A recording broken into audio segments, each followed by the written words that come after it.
O objetivo proposto de qualquer modelo econômico final, sempre o objetivo maior, é a geração de empregos e crescimento econômico e desenvolvimento social.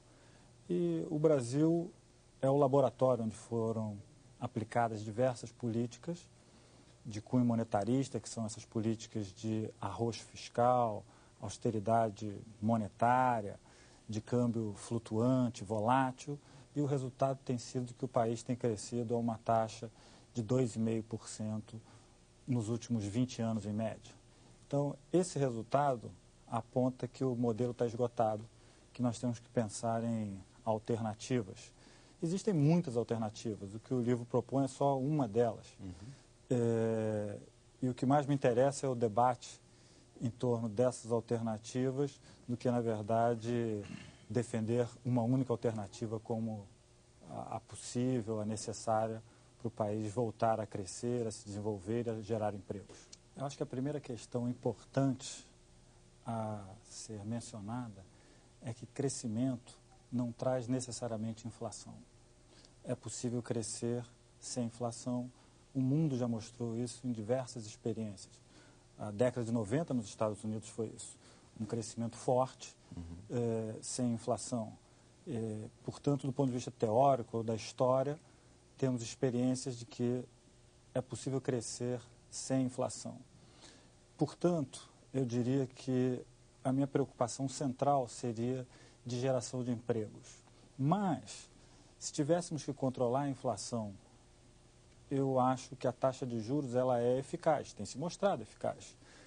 Mas ela é conflitante exatamente com esse objetivo que eu acabei de mencionar, de geração de empregos, porque o controle da inflação só é possível a partir da taxa de juros se ela desaquece a economia, se ela gera desemprego.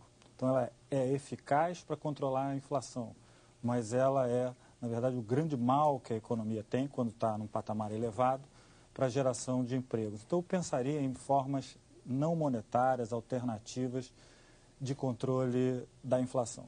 Nos últimos anos no Brasil, a nossa causa de inflação tem sido principalmente preços administrados, que variam o dobro, ou seja, tem a velocidade dobrada em relação aos preços livres, e o câmbio, os choques cambiais que nós sofremos nos últimos tempos. Então eu diria que teremos que ter políticas específicas para cada causa da inflação. Nossa causa de inflação principal é preços administrados. Então nós temos que ter uma política para administrar os preços que já são chamados de administrados.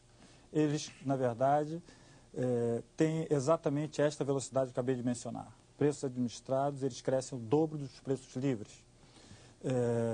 Então, uma regra talvez possível seja, preços administrados só podem crescer na mesma velocidade que os preços livres. Ou seja, se o mercado está fazendo uma inflação de X%, a inflação dos preços administrados não pode ser 2x, teria que ser X também. Então, o reajuste da passagem de ônibus, o reajuste dos planos de saúde tem que ser de acordo com o reajuste do macarrão, do sabonete. É só isso que nós queremos, ou seja, que aqueles preços que sejam chamados de administrados, que já são chamados de administrados, eles se comportem pelo menos iguais aos preços livres.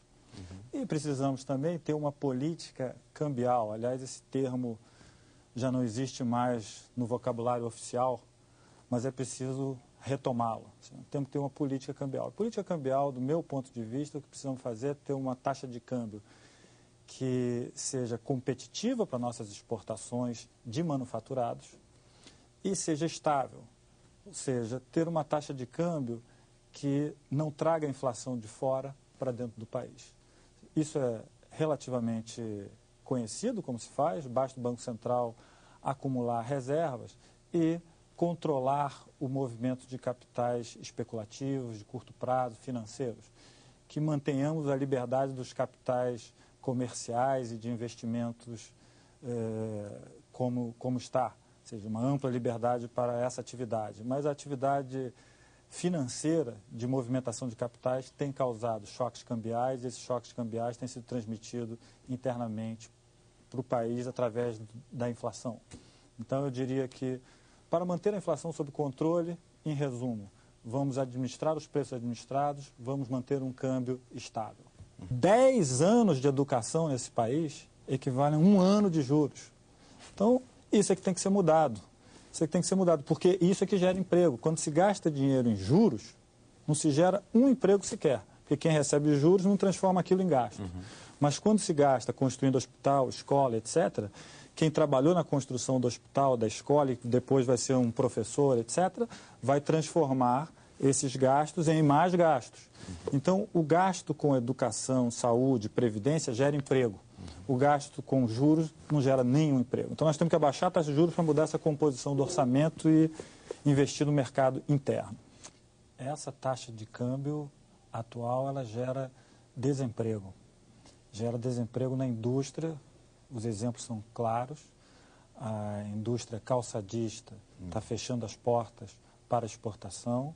A indústria têxtil perdeu toda a capacidade de exportar e o que ela está gerando é desemprego. Então, o que nós precisamos fazer é desvalorizar essa taxa de câmbio, temos que colocá-la num patamar muito superior, temos que fazer isso cuidadosamente, vagarosamente, porque essa taxa de câmbio, além de ela trazer este problema atual, que é um problema grave, de enfraquecer a indústria e fortalecer somente a produção de produtos básicos que conseguem ainda ser exportados, porque o preço dessas mercadorias cresceram muito no mercado internacional. Então, o Brasil exporta soja, café, suco de laranja, minério de ferro, mas não consegue mais exportar eletrodomésticos, não consegue mais exportar calçados, não consegue exportar mais roupa. Então, é preciso mudar esse quadro para gerar emprego. É preciso mudar esse quadro, eu diria, vagarosamente, desvalorizando a taxa de câmbio vagarosamente. Por que tem que ser vagarosamente? Porque... um solavanco aí isso, gera... um solavanco gera inflação. Então, é possível ir vagarosamente desvalorizando o câmbio até um patamar que deixe a indústria competitiva no mercado internacional. Uma questão aí que eu acho que é fundamental é por que o câmbio está tão baixo? A resposta é óbvia, é porque o juros está tão alto.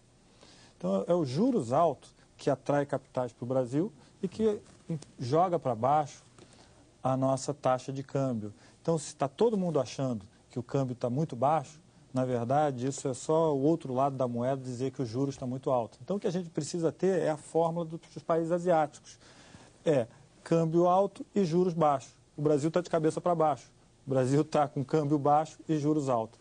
Câmbio baixo e juros altos nunca gerou em nenhum lugar do mundo crescimento e geração de empregos. É o inverso. Mas isso implicaria em alguma forma de controle de capitais, que o senhor também discute aqui no seu livro, né? Tomando experiências até da Malásia e umas outras. O Brasil deveria adotar alguma forma nesse sentido? É verdade. Eu acho que controles de capitais são necessários porque ajudam a manter o câmbio mais estável. Mas eu acho que há um mito no Brasil, que é aquele que o professor Teotônio levantou, que se a taxa de juros for reduzida, os capitais vão embora. Mas será que existe aplicação melhor para os capitais do que 10%, do que 9%?